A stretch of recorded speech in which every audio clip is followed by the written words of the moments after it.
दोस्तों, अगर आप अपनी लाइफ में कुछ नया सीखना चाहते हो तो इस चैनल को सब्सक्राइब कर देना। जय श्री गणेश, गणपति बप्पा मोरया, मंगल मूर्ति मोरया। दोस्तों, सभी को पता है कि गणेश चतुर्थी काफी नजदीक है। इस पावन त्योहार पर हम सब में एक खुशी की लहर सी दौड़ पड़ती है। दोस्तों, गणेश आगमन का हर किसी को इंतजार बड़ी उत्सुकता से रहता है। दोस्तों, आज की इस वीडियो में हम इसी पर्व के बारे में जानकारी साझा करेंगे। दोस्तों, भाद्रपद माह के शुरू होते ही गणेश जी के आगमन की उत्सुकता पूरे भारतवर्ष में देखने को मिलती है। उनके भक्त जैसे ही गणेश जी के आने की आहट सुनते हैं, उनके आगमन की तैयारियों में लग जाते हैं। घरों, पंडालों, गलियों और जगह जगह गणपति बप्पा मोरया का ही रंग दिखाई पड़ता है। किंतु साल 2023 में लगभग सभी त्योहारों के 2 मुहूर्त देखने को मिले। ऐसे में क्या आप जानते हैं कि 2023 में गणेश चतुर्थी किस दिन की है और गणपति बप्पा को घर में लाने का शुभ मुहूर्त क्या है? क्या आपको गणेश जी की स्थापना की विधि के बारे में पता है? और क्या आप यह जानते हैं कि गणपति बप्पा को घर लाने के पश्चात आपको उनका स्वागत कैसे करना है? क्या आप गणपति बप्पा की पूजा में प्रयोग होने वाली सामग्रियों के बारे में जानते हैं? और कहीं सभी लोगों की तरह आप भी तो इस बार गणेश चतुर्थी के शुभ मुहूर्त को लेकर कंफ्यूजन में तो नहीं है? तो दोस्तों, यदि इनमें से कोई एक सवाल भी आपके मन में है तो आज की हमारी यह वीडियो आपके बहुत काम आने वाली है, क्योंकि हमारे गुरु जी ने गणेश चतुर्थी से जुड़ी हुई हर एक जानकारी अपने भक्तों को बताई है, जिन्हें आज हम इस वीडियो में बताने वाले हैं। तो यदि आप भी गणेश जी के स्वागत में कोई कमी नहीं छोड़ना चाहते हैं और उनकी पूजा पाठ की सभी विधि और मुहूर्त के बारे में सब कुछ जानना चाहते हैं तो वीडियो को अवश्य देखिएगा। दोस्तों, स्वागत है आपका। वीडियो पर आगे बढ़ने से पहले वीडियो को लाइक और चैनल को सब्सक्राइब अवश्य कर दें, जिससे कि श्री गणेश जी की कृपा आप पर सदैव बनी रहे। और एक छोटी से आपसे गुजारिश करूंगा कि अपनी मर्जी का कोई भी प्यारा सा गणपति जी का नाम कमेंट बॉक्स में अवश्य लिखें। चलिए वीडियो में आगे बढ़ते हैं। दोस्तों, गुरु जी गणेश महिमा को बताते हुए कहते हैं कि गणेश जी को सभी देवताओं में प्रथम पूज्य होने का वरदान मिला हुआ है। तो शुभ कार्य चाहे कोई भी हो, कोई पूजा हो, किसी का विवाह हो, कोई हवन हो या फिर आपके घर या दुकान का मुहूर्त हो, सबसे पहले गणेश जी की स्थापना और पूजा की जाती है। गुरु जी कहते हैं कि गणेश जी विघ्नहर्ता है और उनके आगमन के साथ यदि आप किसी भी शुभ काम की शुरुआत करते हैं तो आपके किसी भी काम में कोई भी बाधा नहीं आ सकती। आपको शुभ परिणाम भी देखने को मिलते हैं। तो हमारे गुरु जी चाहते हैं कि आप गणेश जी की सेवा में कोई भी गलती ना करें। इसीलिए गुरु जी ने गणेश जी की स्थापना का शुभ मुहूर्त उनकी स्थापना की तिथि और विसर्जन की तिथि के साथ बाकी सभी जानकारी अपने भक्तों के साथ साझा की है। तो दोस्तों, इस बार गणेश चतुर्थी की तिथि में लोगों के बीच मतभेद है कि गणेश जी की स्थापना 18 सितंबर को की जानी चाहिए या फिर 19 सितंबर को। तो ऐसे में हमारे गुरु जी का कहना है कि भाद्र शुक्ल पक्ष की चतुर्थी तिथि को गणेश जी की स्थापना करना शुभ होता है। और 2023 में चतुर्थी तिथि 18 सितंबर को दोपहर 2:09 पर शुरू होकर 19 सितंबर को दोपहर 3:13 पर खत्म हो जाएगी। और सूर्य के उदय होने के साथ जो तिथि आती है उसे ही पूरे दिन की तिथि माना जाता है। इसीलिए इस बार गणेश चतुर्थी की शुरुआत और गणपति बप्पा की स्थापना 19 सितंबर को ही की जाएगी। दोस्तों, गुरु जी कहते हैं कि ऐसे आप अपनी सहूलियत के अनुसार 19 सितंबर वाले दिन किसी भी समय गणपति की स्थापना कर सकते हैं। किंतु यदि कोई भी शुभ काम शुभ मुहूर्त के साथ किया जाता है तो वो विशेष फलदायी होता है। इसीलिए गणेश जी की प्रतिमा की स्थापना का शुभ मुहूर्त गुरु जी ने 19 सितंबर को सुबह 11:07 से दोपहर 1:34 तक का बताया है। यदि आप अपने घर में गणेश जी की स्थापना करना चाहते हैं तो इस समय के बीच आप गणेश जी की स्थापना कर सकते हैं। लें, यदि आप शुभ मुहूर्त के समय पर स्थापना नहीं कर पाते हैं तो आप प्रदोष काल से पहले किसी भी समय गणेश जी को अपने घर में लाकर विराजमान कर सकते हैं।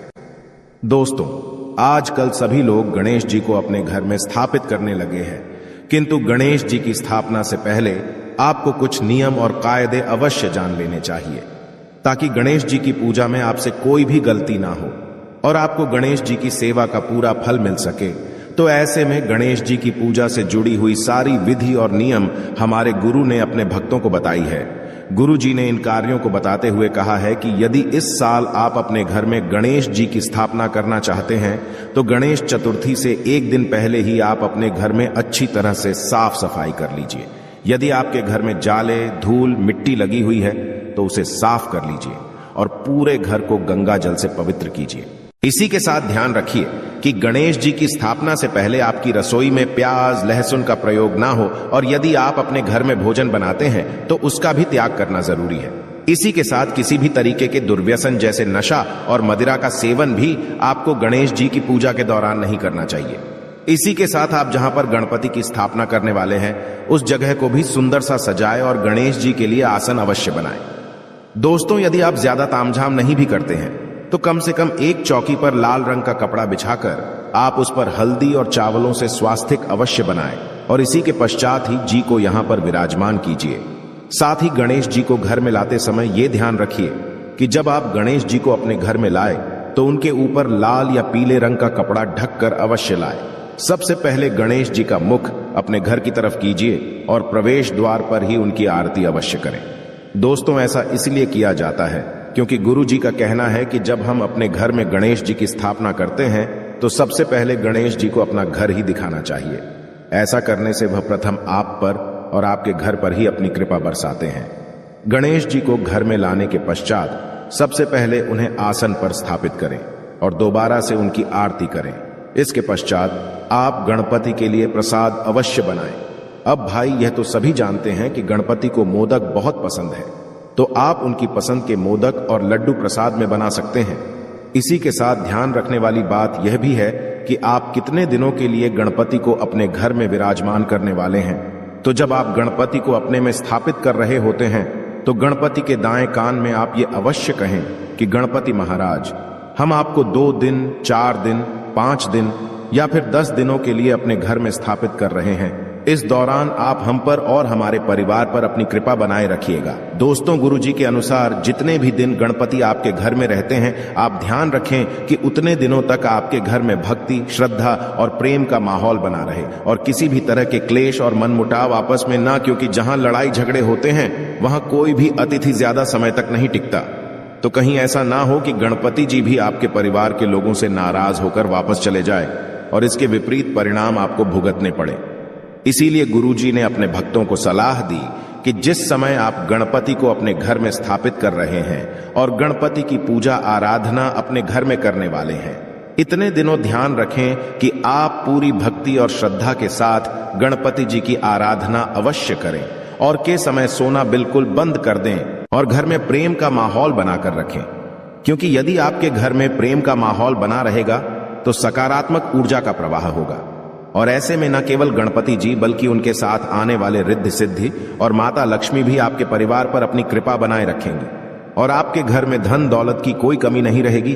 तो दोस्तों, उम्मीद करते हैं कि आने वाली गणेश चतुर्थी के दिन आप पूरे तन मन से समर्पित होकर गणेश जी को अपने घर में करेंगे और ओम गण गणपते नमः के उच्चारण के साथ पूरे विधि विधान और नियमों को अपनाते हुए गणेश जी की पूजा सच्चे मन से कर उनकी कृपा और आशीर्वाद अवश्य प्राप्त करेंगे। उम्मीद करते हैं कि गुरु जी की बताई हुई ये बातें और चेतावनी आपको अवश्य पसंद आई होगी। आशा है कि आज की इस प्रस्तुति में बताई गई जानकारी आपको अच्छे से समझ आ गई होगी। वीडियो अच्छा लगा हो तो एक लाइक अवश्य कर दें। धन्यवाद। वीडियो के अंत तक बने